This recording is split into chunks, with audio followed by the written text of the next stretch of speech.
Welcome to Dialogue, KSFR's Friday evening call-in show, where the conversation starts with you. I'm your host, MK. I've decided to step out of the studio and go one-on-one. That's right, so if you'd like to have a conversation, pick up the phone and call the station and let them know you'd like to talk to me. I'm particularly interested in dialoguing with those voices out there that are often unseen, unheard, invisible. Today, I'm talking to a delightful person, an incredibly talented artist who suffers from one of the most heavily stigmatized experiences in the Western world, psychosis. His name is Maxwell Hunter, otherwise known for his artist's name as the Rararabbit. Here's our conversation. Welcome, Maxwell Hunter, otherwise known as Rararabbit. And you are an artist, but tell us a little bit about your art and what you do. I started in high school when I was about 15, 16, and I started out doing a lot of cartoons and comic book work, and then eventually I went to college and did video game design, and I started doing more realistic artwork. And from there I've just been doing various different things, really, from portraits to fantasy artwork, things like that. And I mostly work on my computer doing digital artwork, but work in other mediums as well. Like, where can people find you? Well, Facebook's probably the best place. Other than that, Twitter and YouTube, those are sort of the main places that I usually am. And one of the things about your YouTube channel, because that's where I discovered you, was on YouTube, was actually that you are quite open about talking about the fact that you experience schizophrenia, correct? Well, I'd usually just say that I hear voices. I guess psychosis is a bit of a scary word for a lot of people to understand. Not that hearing voices is much better, but I think people tend to, hear words like psychosis and get quite scared. In terms of a diagnosis, in the UK, they tend to be quite reluctant a lot of the time. So for me, a lot of my experiences, they could be a number of different things, and a lot of doctors have felt that it would be quite limiting maybe to give me a diagnosis, and that ultimately the label isn't the important part. It's finding what works for me in terms of managing those symptoms. In one regard, there would be something quite, I don't know if nice is the right word, but there would be something quite nice about having an official diagnosis, because then that might help me to understand what's going on in my brain, I guess, and as a way of finding out the right path in terms of treatment. But yeah, at the same time, I suppose people can focus too much on the label, and that can get in the way, I think. A lot of people don't understand, and if you throw around words like schizophrenia, automatically you're kind of seen a certain way, and people kind of are scared of that, really, and kind of shut off a little bit and don't really want to know. That must not feel good. I mean, I can't imagine that feels good to have people being afraid of you. Yeah, no, it's not very nice, really. I mean, I'm quite open about it online, and I will talk about it in my everyday life, but not as much as I would do online, really. I mean, for the most part, people have been reasonably positive. There have been a few people who, if I tell them that I hear voices, kind of look a bit concerned and aren't really sure how to react to that. And, and I'm worried about what they're thinking and, if they're scared of me, really. Yeah. In everyday life, you encounter that. Well, if I if I talk to people, in in person, like my friends or family, then yeah. Yeah. But online, I think it's interesting that you're able to sort of express yourself online and talk about it on YouTube videos. So in a way, have you sort of, has it created a bit of a support system amongst those of you who have experiences like that, who hear voices and things?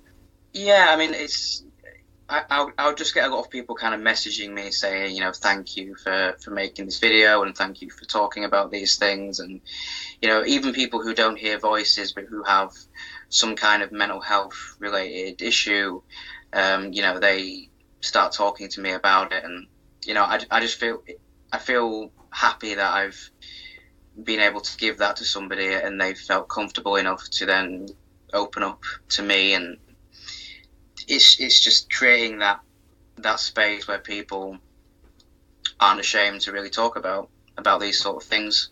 Just by sharing your life with us, you really blast through the stigma, the stereotyping of like, oh yeah, those people, they hear things all the time, or they're always living in this sort of alternate reality. And it's like, no, you're it's quite clear that you're in this reality, and that you just hear, you hear voices, you hear things. I'm very appreciative to you for the courage it takes to actually come out and say, hey folks, here's what goes on with me. Yeah. So I think you're doing a lot for anyone who is experiencing anything like that's similar to you. I think you're giving a voice to that community and helping humanize it for the rest of us. So I just want to thank you for that. And so speaking, no problem. so speaking of your experiences or your psychosis, what can you describe it, and how long has this been going on? Yes, so it's probably been about 13 years, I think. And how old are you right now? I'm 25. For me, it feels very much like talking to another person, so I can hear them just as you would another person, and I kind of hear it both outside and inside my head. At first it was a very strange experience, and it's quite hard remembering, really, because at that point I really wasn't very well at all, and trying to remember it feels very dreamlike, and it's hard for me to recall, how it started, really. But now it just kind of feels quite normal to me now, and it's been happening for the majority of my life, pretty much. But yeah, it's just like hearing another person speak. And kind of like they're in the room with you. Yeah. Yeah. So now what about this concept? I'm really curious. We spoke a couple of days ago, and I was telling you about this, the fact that I have sleep paralysis and I've experienced that, and this notion that what if schizophrenia is some kind of a sleep disorder somewhere along the spectrum of, I sort of see it as maybe sleep paralysis being the most minor form of the disease, to maybe narcolepsy being the most extreme form of this sort of spectrum, and that schizophrenia may lay right sort of in the middle, where you're half asleep and half awake. So this idea of sort of dreaming while you're awake, does that resonate at all for you? As far as the idea of schizophrenia or psychosis and things like that being like a dream when you're awake, I suppose sometimes it feels like that. I kind of dissociate a lot as well. That's kind of a big part of it for me. So a lot of the time things do feel quite dreamlike and not really real. So there are similarities, I guess, in terms of the experience. And does your sleep affect how much or how powerful the voices are? How frequent or how powerful they are? Yeah, if I go through periods of not sleeping very well, then I definitely get a lot worse. So sleep does seem to help somehow. Yeah. And now let's talk about this lucid dreaming. First, describe exactly what that is. What is lucid dreaming? And then let's talk about how you got creative with that. Okay, so basically lucid dreaming is being aware that you are dreaming whilst you are in a dream. So essentially it's like being awake within a dream and having that sort of same level of awareness and consciousness that you would if you were awake. And with that, you typically are able to control many aspects of the dream. And when I was learning about lucid dreaming, I guess for me it kind of felt like a form of escapism, and seeing as I had this very vivid imagination, and for the most part I kind of preferred to be in my imagination. For me, lucid dreaming was kind of like the next step, and where I'd be able to go into that dream and live out that fantasy world for a couple of hours, or however long I'm dreaming for. And literally kind of like direct the dream, right? Is that kind of... Yeah, pretty much. Be able to kind of do what I want and experience it, with the same level of conscious awareness that I would when I'm awake. And you became very good at this. I mean, you were able to actually do this? Yeah, it took a while. I was quite a slow learner, to be honest. I mean, some people pick it up quite quickly. Some people it takes years. It took me about between like 6 months and a year to kind of start having them on a frequent basis. With lucid dreaming, because you are within a dream, you have quite a lot of access to the subconscious mind. And I'd heard people talking about using lucid dreaming for personal growth and things like that. And initially that didn't interest me. I just wanted to go into my dreams and live out my fantasies. I didn't really care about focusing on personal growth or anything like that. And then I'm not quite sure where I got the idea from or why I started doing this, but I realized that, if I have access to my subconscious mind, could I possibly find out why I hear voices? I mean, I've always been very interested in exploring that from different angles. So I decided that what I would do is I would try and find one of these voices in the dream and ask them certain questions. So, things like, why do I hear you? Do you represent anything? What can I learn from you? Things like that. And it took a little while. I would get into a lucid dream, and the first voice I did this with was a voice called Scott. And as soon as I realized that I was dreaming, I would go and try and find him. And it didn't work so well at first. I'd go searching for him, and sometimes I would get close to him and the dream would end, or there'd be an obstacle in the way and I couldn't get to him, or he'd be speaking but I couldn't actually hear him, and it felt like the dream was preventing me from getting close to him. And I kind of interpreted this to mean that I wasn't quite ready yet to have those answers. And over a couple of weeks I finally kind of got progressively closer and closer. And with Scott, when I finally was able to speak to him and ask him what he represents, he said that he was kind of this role model figure, this sort of older brother figure, who in many ways person that I wanted to be. So in terms of how he looks, how he acts, he's very confident, he's very socially capable. He was a lot of things that I wasn't at the time, and for me that was quite eye-opening, really, to kind of have that answer and to be able to hear it and experience it on that level. And I did the same with another voice called Darren, and Darren's this very angry, threatening not very nice voice. And again, I had that similar problem of not being able to get to him straight away. And then over time, I was able to. And Darren said that he was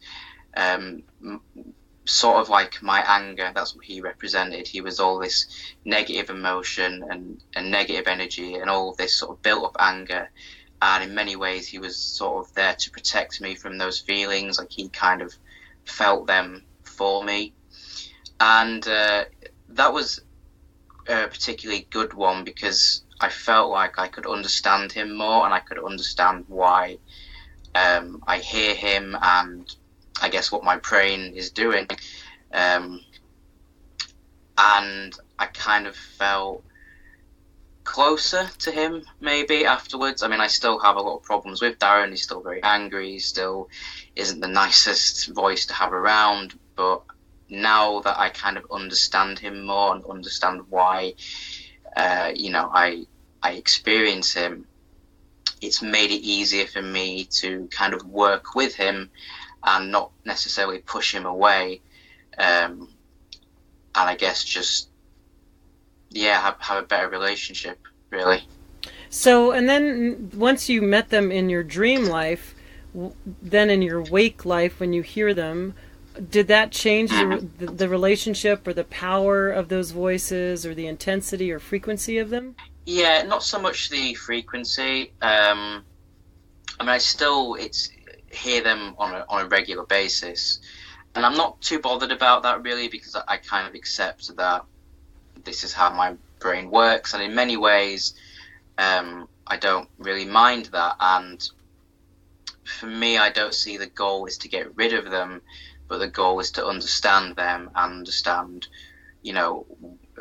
again, going from a more psychological point of view, why my mind felt the need to create these parts of myself, because that's essentially what they are. I mean, but I typically try to keep it within the realms of logic, but yeah, they are sort of like parts of myself, and I can't get rid of them, but it's just having that level of understanding, really, and for me, that's a big part of recovery, I guess, if you want to use the word recovery, is having that understanding. I'd be lying if I said I was cured and everything was good. I still have a lot of struggles with mental health overall, and I'm still far from where I would like to be, really, but yeah, definitely it feels more manageable, and I feel like I've got slightly better coping mechanisms, really, and for the most part I'm kind of able to deal quite well with that. It would be an interesting therapy to actually use. It seems as though it was somewhat therapeutic for you, right? Absolutely, yeah. I mean, that is basically, what it is. I think you're a brilliant genius for discovering this and exploring it and being able to execute it. Yeah. Oh, thank you. Thank you very much. That's very kind of you. Yeah, I think it's like, wow, that is just... If only more people realised what you just realised. But yeah. Well, there may be a growing number of them. You never know. The more that hear your story, right? Yeah, here's hoping. I think that's a brilliant strategy that you came up with, and I hope other people who hear this might consider maybe doing the same thing. That maybe it could be helpful to them.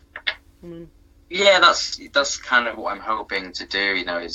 Is to inform as many people as possible. I mean, at the same time, I also stress that it might not work for everybody, and I can understand that if people are, really, really unwell and really struggling, with telling the difference between, sort of reality and what's going on in their head, or if people have had anything really traumatic happen, that accessing that in a dream might actually have the opposite effect. It might make you worse if you aren't in the right mental space to do so, because especially if we look at trauma, I guess if somebody was trying to heal from a past traumatic experience, if they were to kind of then relive that experience in a dream, it might, obviously be more detrimental. So my advice is, for people who were wanting to experiment with this and to go down that path, that, they should feel, well, first of all, don't feel forced into doing it. If you want to do this, you do it because you want to do it. And, to make sure that you're in a good enough space to explore those kinds of things. And also, I guess, as well, to have a good support network around you. So, if, other people that you can kind of talk to as well. And because if you're alone and you're doing it, you do sort of need to have other support in place as well, really. Yeah. But all in all, I think this could be huge, really. A lot of people could use this. I mean, I know other people who lucid dream, who have kind of used it with depression and anxiety and have had, reasonably positive results. What I found sort of interesting in my experience with voice hearing, I'd never heard of anybody doing anything kind of like this before. And,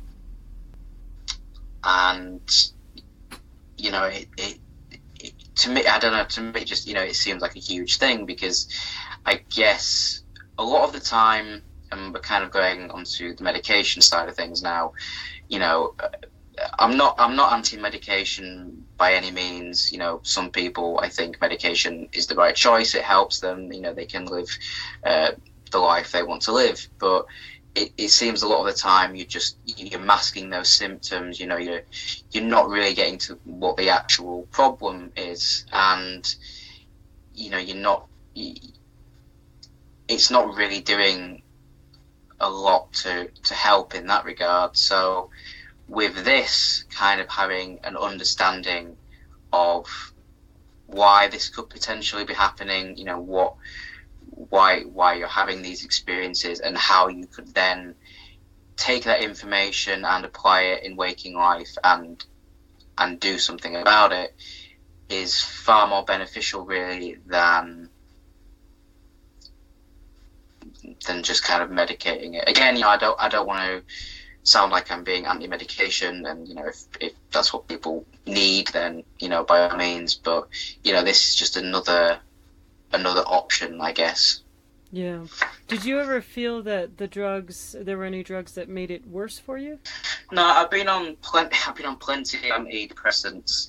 I've been on quetiapine, which is antipsychotic, and for me, I found that medication doesn't really work. For the first couple of months, I might feel a bit better, but then typically I kind of build up tolerance, and it just doesn't work anymore.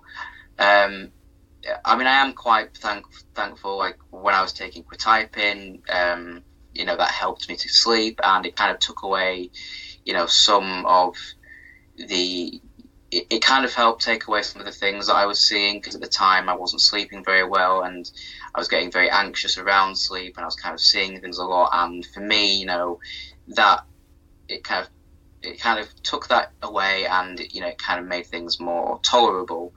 But it's medication's always just been sort of something to kind of take off the edge, really, rather than a long-term solution. So I will take medication if I feel I kind of need that bit of stability, but it's certainly not something that really, for me anyway, I find beneficial long-term, or to be of any real help. Sleep deprivation alone can cause psychosis, right? And did it seem that was definitely sort of a factor or contributing to making it worse? Yeah, at that time, definitely, it was definitely a very negative cycle of, kind of having these experiences and not sleeping, and then those experiences getting more intense and usually a lot worse, really, in terms of what I was seeing and hearing. That kind of got more negative, and then less sleep, and it was kind of going on. And so in that instance, I was very thankful to have been given quetiapine to kind of combat that. and that kind of helps me to get into a slightly better headspace, I guess. Mm-hmm. In some ways, it seems like it just kind of maybe knocks you out or something, so you can just sleep. But I don't know. Yeah, that was kind of, yeah. I quite enjoyed that. Being able to, because it definitely really does knock you out. A lot of people think that, or say, there's theories out there. It's like, oh well, people develop schizophrenia or psychosis as a result of the fact that they've lived these horrifically tragic or traumatic lives, and this is their way of coping. But we sort of talked about that, and you don't particularly feel that was your experience. Am I correct? Yeah, I mean, I don't think there's been anything in my life that's been particularly traumatic, or nothing that would be traumatic enough to create something like this. I, for the most part, just think this is kind of how my brain is wired.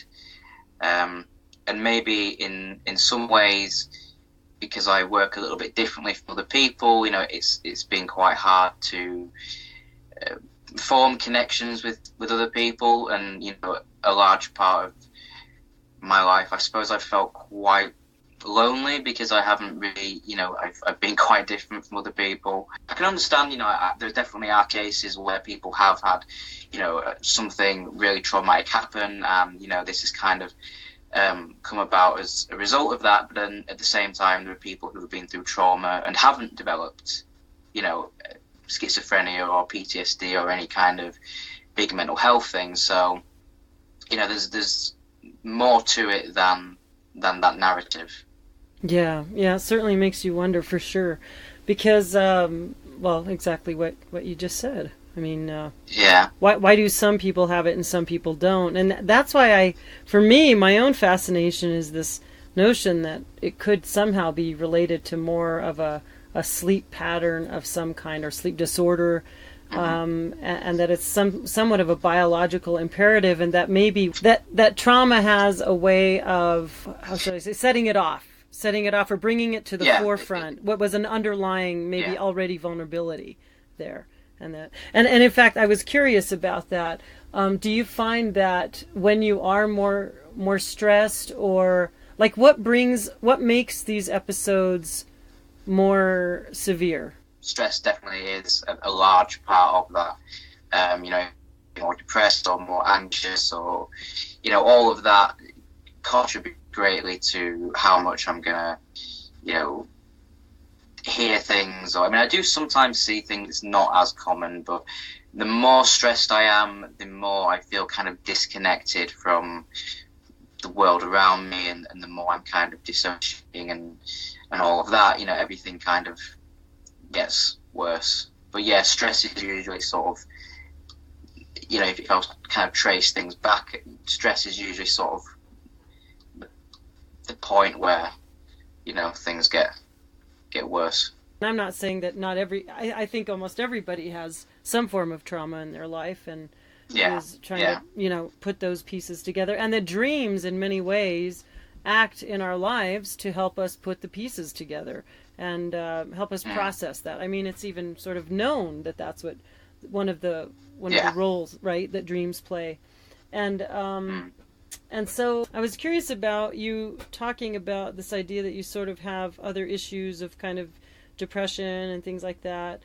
That I wondered how much of the depression is sort of linked to stigma, or how much that stigma affects you. Yeah, that probably does play quite a large part in things.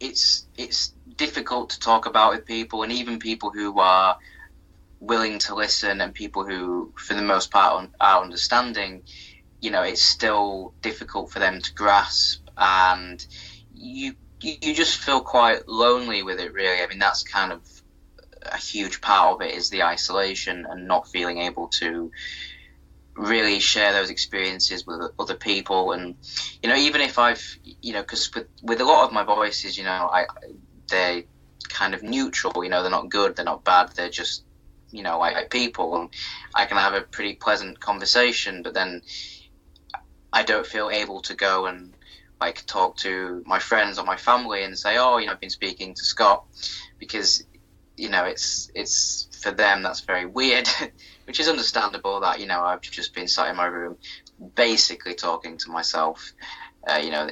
From their point of view, people, even though it isn't a negative experience that I'm having, it's still a difficult one for them to comprehend and know what to say, I guess, and know how to react. But yeah, there's just people not really understanding that, it might be difficult for me to go out and do things because, if I'm feeling really depressed and anxious and, maybe I've got a lot of things going on in my head, it's hard for me to kind of do everyday things. And people, I think probably the worst thing is people assuming that I'm just very lazy, which is, a really hurtful thing, which obviously doesn't make me feel any better. So yeah, usually I guess people not knowing how to react, or people misunderstanding and getting it wrong and making assumptions, certainly contributes to the isolation that you're already feeling. So yeah, that makes things a lot harder, and definitely continues to make the depression definitely a lot worse as well. Back to the dreaming while you're awake analogy, Yeah. or metaphor. The reason I like that is that if I wake up and I've had a really weird dream, I want to sort of talk about it. I want to tell people. Yeah. Right? And Yeah. and yet Yeah, there's no real place for you to go to talk about what these voices are saying, and maybe you want to share it. Maybe they come up with some brilliant insight, or or they're bothering you in a way that's like, why is this particular voice kind of haranguing me today? I just kind of got to talk about it. And do you think it would help if society sort of just allowed a space for you to go where you could openly talk about it with people who maybe not just other people who also hear voices, but people who don't, and that we all just had a sort of like, oh wow, he's dreaming while he's awake attitude. Oh, well, tell us about it. What's happening? What are they saying? Yeah. Yeah, I think I definitely feel like I'd have more of a place in society if I was able to do those things, because I suppose, in many ways I still kind of feel very outcast, really. And I can only ever talk about my own experience. I don't know how other people who hear voices would feel about this. So this is obviously just my experience. But when you look at other cultures, there are a lot of cultures, indigenous cultures, where voice hearing is seen as a gift. You might be labelled a shaman or a healer, and you'd have quite a high standing in that society. And there was a study that said that in sort of Western society, people who hear voices usually hear very negative, very angry, very threatening voices, whereas people in these other cultures, tend to hear sort of very positive, encouraging voices. And I imagine that has something to do with how those societies actually view those experiences. So definitely over here in in the UK and America, with it being something that's still seen as very scary, I imagine that kind of influences the experiences that people who hear voices and all that, that it probably does influence what they're actually experiencing. It does seem that in the West, it's all sort of very negative, very scary, and as I said, people tend to hear voices that kind of correspond with that view. What's your feeling about this notion that you are gifted? If you chose to see it in a different way, that way, what are your feelings about that? I don't know if I see myself as gifted. I see myself as having a brain that works differently, and sometimes I hate that, sometimes I love that. It's one of those things that I kind of struggle with, because it does make in many aspects, it makes life a lot harder. Yeah.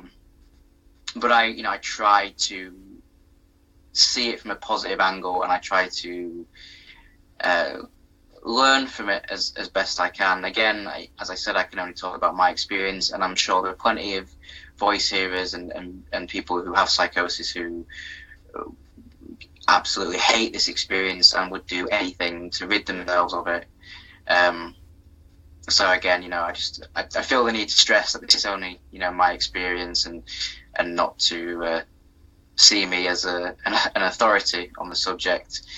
But yeah, I'm trying to see it as, I'm just trying to view it in a more positive light. But that's what's impressive about you, that you have chosen all on your own to say, I'm not really going to be afraid of this. And I think it seems to be that maybe perhaps that's even allowed it to be a less scary experience. I don't know. Yeah, I mean, there are still times when it is, horrible. There are certain things. I mean, for example, I really love the Alien films, but I can't watch them anymore because Alien will come out of the TV, and he's a pretty scary fella. Yeah. Which is kind of, it's ruined a great film for me.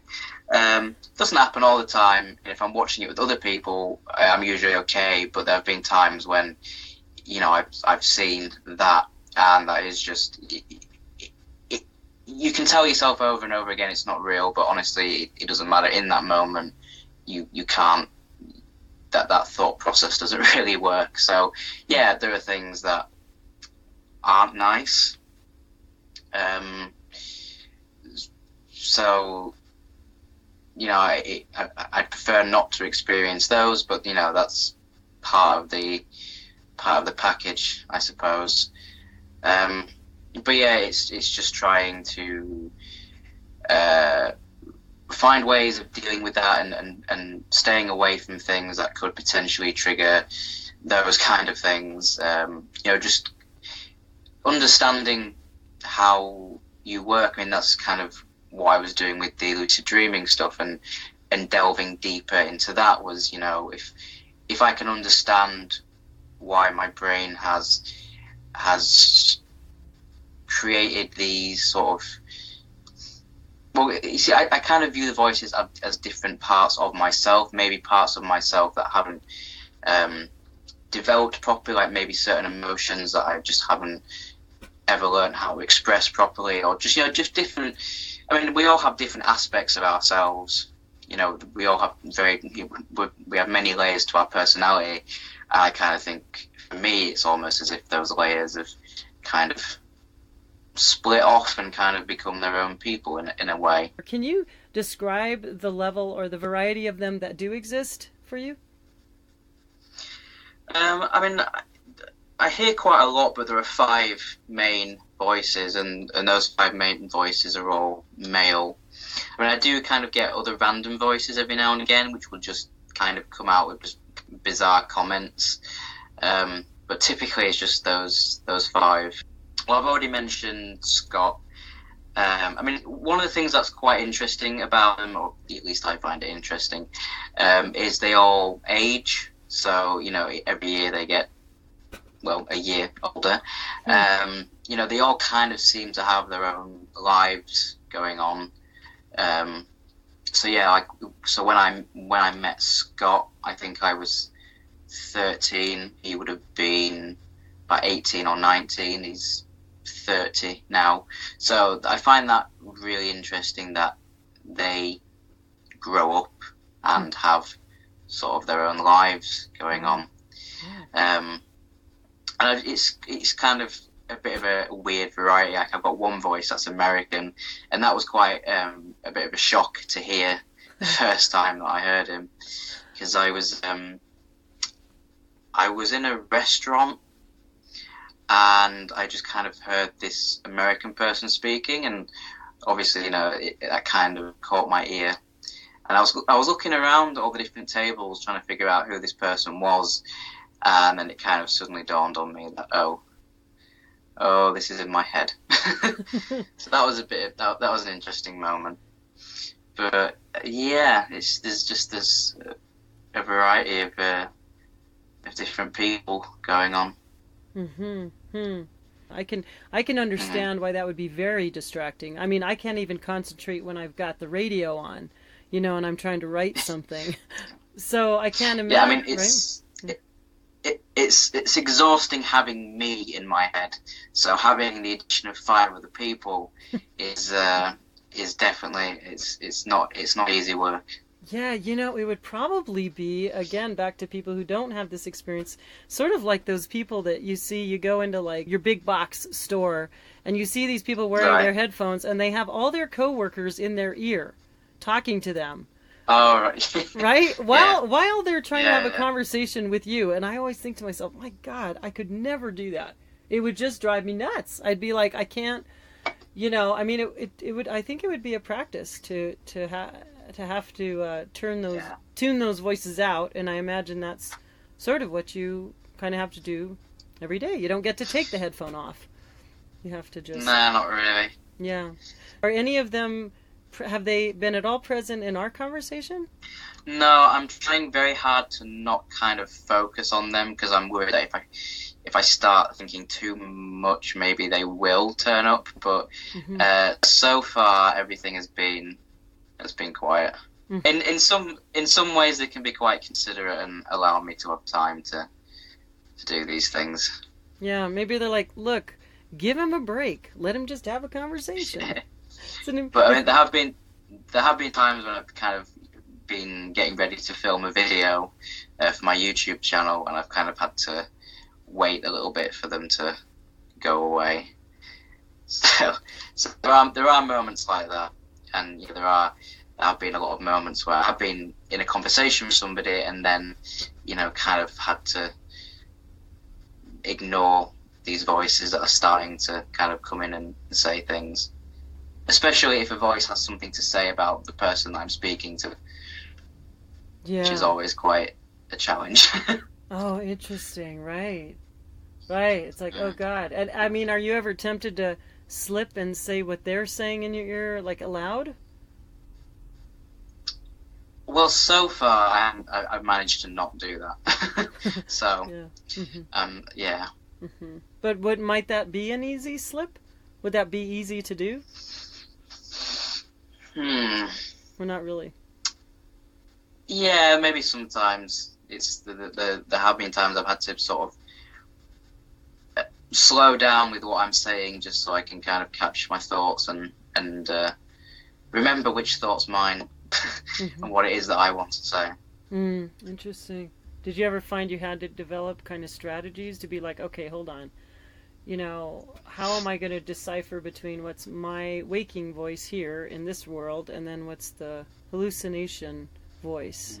I mean, I kind of hid this for a very, very long time. Like, I started hearing voices when I was like 12, and even though it's very hard for me to remember that time, just because I was clearly not very well, and it's very hazy to remember those things.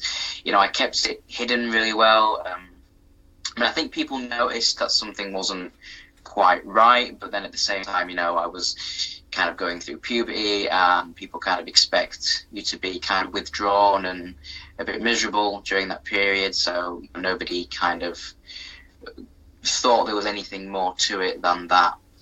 And I'm not really sure why I felt the need to hide it. I mean, obviously, I guess worried about what people would think, what people would say. I didn't even tell my close family. I think for about 2 years I kept it a secret before it kind of hit a really bad point for me, and I basically had to kind of get my mum to take me to the doctors and kind of get help. So yeah, I've kind of carrying it by myself. I've kind of had to learn a lot of techniques, I guess, and figure out pretty quickly how to navigate this. And I think my kind of very close family are aware that I hear voices, that I kind of have these experiences. I haven't gone into depth with them because, I think it'd be quite upsetting for them to hear, particularly around Darren, because for a very long time, particularly when I first started hearing him, just the kind of things that he was saying and the kind of things that he wanted me to do, it was all pretty horrible. And, as I said, I was going through this basically by myself, and, I was a child pretty much, I'm 12, 13. And, no parent really wants their kid to go through this. So, I've kind of held off on a lot of the details, just to protect them, really. I used to go to a group for people that hear voices, and they had like a family day, and my mum came along to that, and she kind of heard more about it. I think she felt uncomfortable, which again is, natural, really. But, the fact that she was willing to go to that and speak to other people who hear voices, and we did like a little thing where I played the role of an interviewer, and my mum was supposed to, pretending to go in for a job, and all the other people in the room were pretending to be voices, so they were talking to her, try and put her off from this interview so that she could get an understanding of what it might be like if, you were in that situation and voices are speaking to you. And I think she got quite a good understanding there of what that might be like for me. I mean, it's still difficult, and I don't expect them to fully understand that. I don't expect anybody to fully understand. Even other voice hearers aren't going to be able to understand my experience in the same way that I probably won't fully understand their experience. But, I think a large part of recovery, again, I don't know if that's the right word, but a large part of kind of moving forward, I guess, and accepting is having a supportive family. I mean, for me, that's been, a massive thing. Even if they don't fully understand it, at least they've been supportive. But when I was there, that was quite a good experience. Again, not a single person had the same kind of story or experience, which was, really interesting. We kind of all got this label, and yet, none of us, I could be talking to somebody who has the same, who's who hears voices as well, and not, and not be able to relate to their experience whatsoever. And it was, it was also kind of nice, in a way, hearing people's beliefs around their voices. Some people came from a very logical kind of psychological point of view of, this is happening in my brain. Some people kind of had religious thoughts around it, spiritual thoughts. And it was quite nice because even though a lot of people who had very different beliefs around it, we all kind of were able to respect that and talk about that and explore that together. I want to thank you again so much for taking the time to speak with me today and all of us and share your experiences, and for being just such an awesome human being. Thank you. Yeah, I really think you've made some major breakthroughs that just all on your own. And it's Rararabbit, otherwise known as Maxwell Hunter, the artist. And he, Rararabbit is spelled R-A-R-A Rabbit. And that, yes, I mean, thank you so much for asking me to do this. I feel honoured, to be honest. Well, the honour goes both ways, and yeah, and I'm certainly hoping that these kind of conversations help bridge the gap and remove the stigma that just doesn't need to be there. So yeah, absolutely. Yeah. All right. Well, I will sign off, and on this note, I think I'll just say thank you all for joining us on Dialogue. This is KSFR, and you're talking to MK. I'm here every Friday night, 5 to 6 p.m., KSFR 101.